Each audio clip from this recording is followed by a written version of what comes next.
Uh, these are, this is a simple bevel window layout. I wanted to go over a few things. You know, a lady had come in and she had a picture of a window that had outer border, inner border, and then it was a glue chip around bevels, and she wanted it this 18 by 26.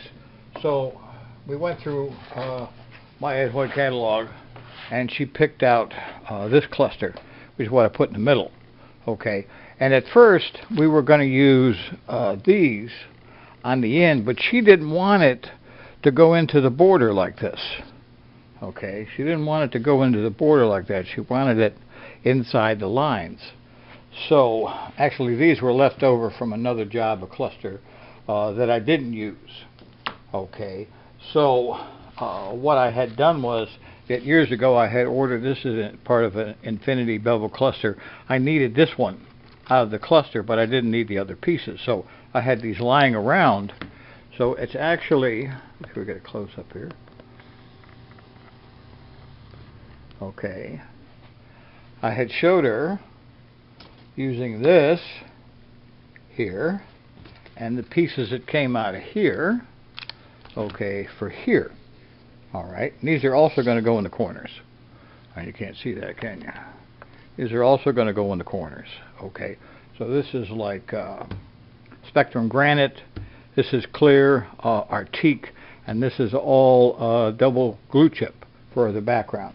Now, one of the things that I wanted to point out when doing bevel cluster windows like this, even though this is really simple, you know, one of the things is to not, this is the pattern that they send with it, okay? Do not trust these things to match up to the bevel clusters that they come with. You see this, I've already unpacked this and laid it out on my layout, and also labeled it top, left, right, bottom, okay, because these things, you know, these things don't always match up. Don't bet the farm on using this. I've had bevel clusters from time to time with as much as a 1/4 to a 1/2 inch deviation from the pattern that they send. If I use this and laid it out and then cut the glass, I'd waste a lot of glass doing that. So you don't bet the farm on these things being right. It's nice when they are, but don't bet the farm on it. Always unpack your bevels to make sure, okay, if they match up or not. And of course I laid that out with lead spacing. Okay, just like these were something else left over from another one. Okay, and I labeled where they go on here. Okay, these are the other ones. I've just kind of compressed them. Okay, taped them left, okay, and right. Okay, so something else very important. Now, I've already made the copy, because I use carbon paper a lot. I've already made the copy, but something else I wanted to also cover that, you know, at first I was going to do straight lines for the background, and I thought, well, we've already got straight lines around the outside.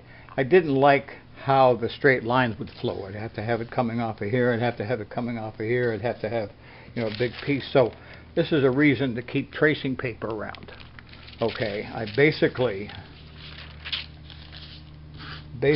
started off with drawing from this line here, okay, to this point here, and then I could turn it over and copy it down with another piece of carbon paper, okay, and I did that on all 4 sides, okay.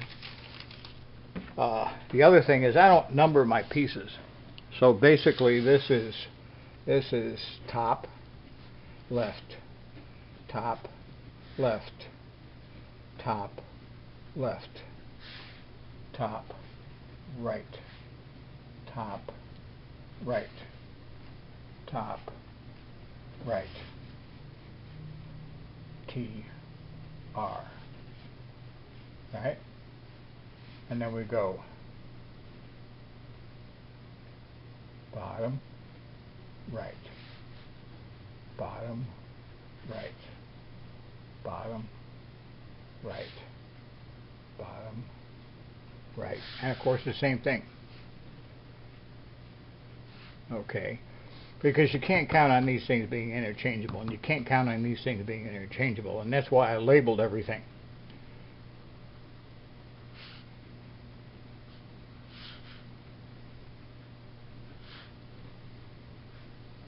Okay, so I've already made the copy with carbon paper, and one thing you really have to watch if you're using carbon paper. I mean, some of you folks, you know, can print things out on your printer very easily.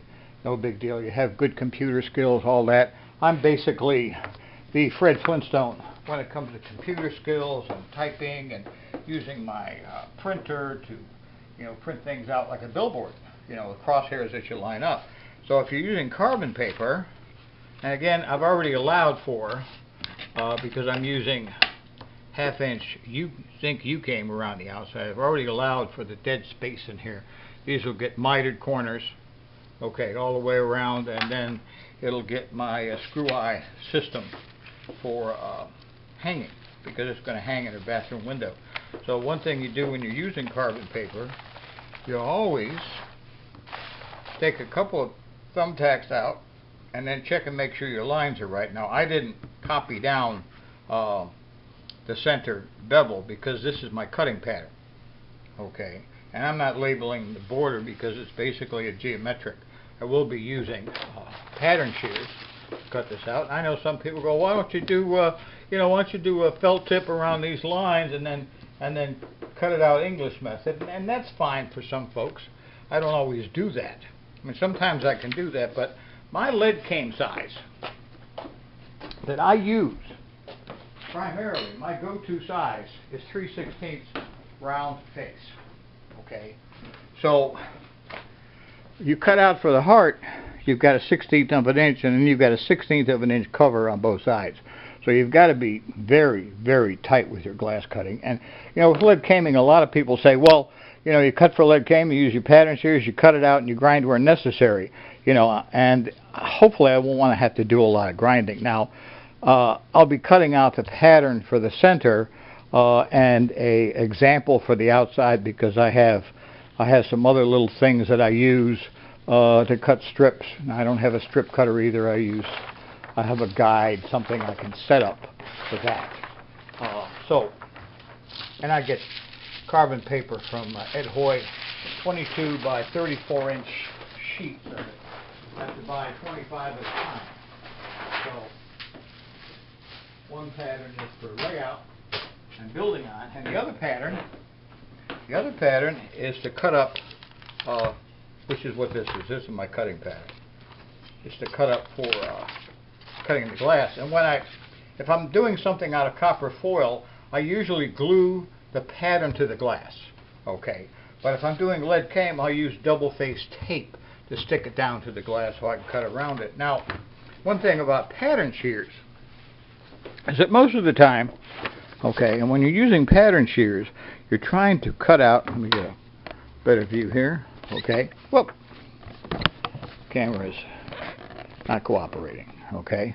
When you're cutting out pattern shears, you're trying to cut out the line.